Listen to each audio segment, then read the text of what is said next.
Education department वारा हर साल हलायूं था।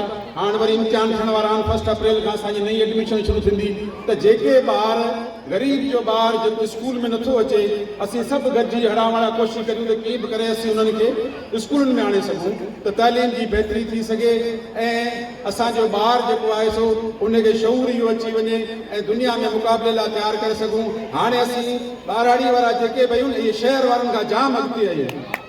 शहर वारा कंहिं दौर में अॻिते हूंदा हुआ पर हाणे असांजे ॿारहाड़ी स्कूलनि सां मुक़ाबिलो करे ॾिसनि त ख़बर पवे ऐं इहो असीं दबक धूल ऐं धमाके सां चऊं था, ईअं ई कोन चऊं।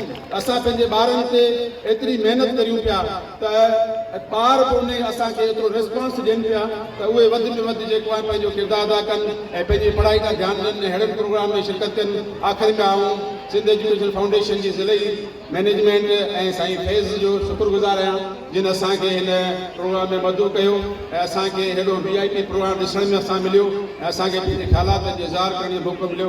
वॾी महिरबानी। Thank U.